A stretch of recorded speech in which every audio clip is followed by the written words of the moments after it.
एक दौर था जब समाजवादी राजनीति का हर सूरज रामपुर में आजम खान की चौखट को छूकर उगता था। नेताजी मुलायम सिंह यादव के सबसे करीबी और भरोसेमंद साथियों में अगर किसी का नाम सबसे पहले लिया जाता था तो वो आजम खान थे। नेताजी के राजनीतिक जीवन के उतार चढ़ाव में आजम न केवल एक विचारधारा के साथी थे बल्कि एक जुझारू सेनानी की तरह उनके साथ खड़े रहे।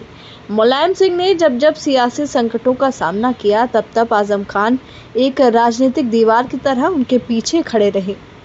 मुलायम और आजम के संबंध केवल पार्टी तक सीमित नहीं थे, उनमें गहरी वैचारिक और निजी आत्मीयता भी थी। रामपुर से लेकर लखनऊ तक आजम को मुलायम कैंप का असली सिपहसालार माना जाता था। पार्टी की रणनीति हो या संगठन की दिशा, आजम की राय मायने रखती थी। जब मुलायम सिंह यादव ने अमर सिंह और आजम खान के बीच टकराव के बावजूद बार बार सुलह की कोशिश की तो ये संकेत था कि वो आजम को खोना नहीं चाहते थे। समाजवादी पार्टी में आजम का कद किसी एक जिले या समाज तक सीमित नहीं था। वो पार्टी के मुस्लिम चेहरे ही नहीं बल्कि एक विचारधारा के प्रतीक भी थे। जब जब पार्टी ने अल्पसंख्यकों की बात की, आजम खान उस आवाज के प्रतिनिधि बने। वो न केवल अच्छे वक्ता थे बल्कि एक सशक्त प्रशासक और संघर्षशील नेता भी माने जाते थे। उनकी राजनीतिक समझ और जमीनी पकड़ ने उन्हें सपा की धुरी बना दिया था, लेकिन आज वो धुरी हिल चुकी है। नेताजी के जाने के बाद समाजवादी पार्टी की दिशा में आए बदलाव और नेतृत्व के बदलते व्यवहार ने आजम को हाशिए पर लाकर खड़ा कर दिया है। जेल जाने से लेकर उनकी संपत्तियों पर प्रशासनिक कार्रवाई तक पूरा प्रकरण ऐसा रहा जिसमें आजम खान बार बार अकेले पड़ते गए। अखिलेश यादव के नेतृत्व में समाजवादी पार्टी एक नए ब्रांड की ओर बढ़ रही है, जिसमें पुराने और अनुभवी चेहरों की जगह सोशल मीडिया, छवि निर्माण और नए समीकरणों को तरजीह दी जा रही है।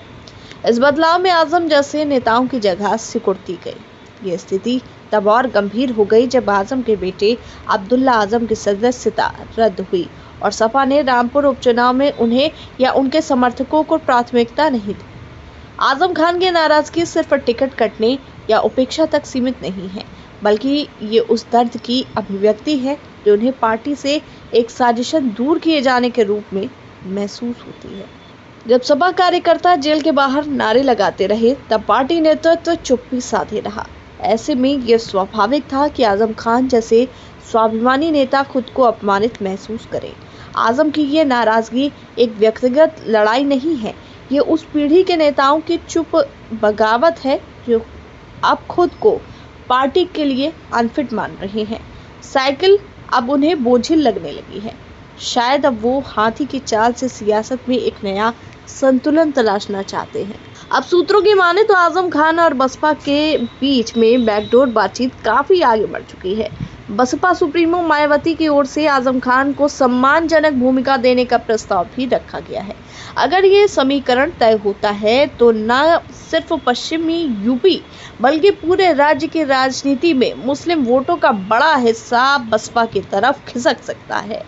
रामपुर, मुरादाबाद, बरेली, संभल और सीतापुर जैसे जिलों में आजम की पकड़ बेहद मजबूत है और उनका बसपा में जाना समाजवादी पार्टी को सीधे नुकसान देगा। उधर बसपा को लंबे समय से एक मजबूत मुस्लिम चेहरा नहीं मिल रहा था। मायावती की राजनीति ब्राह्मण दलित समीकरणों में उलझी रह गई थी, लेकिन आजम का साथ मिलते ही उन्हें मुस्लिम दलित गठजोड़ का वो सपना फिर से जीवित होता नजर आ सकता है जो 2007 में उन्हें सत्ता तक ले गया था। ये केवल पार्टी बदलने का मामला नहीं है, बल्कि ये उस वैचारिक विस्थापन का संकेत है जो उत्तर प्रदेश की राजनीति में नई लकीर खींचने जा रहा है। अगर नेताजी होते तो शायद ये बिखराव ना होता।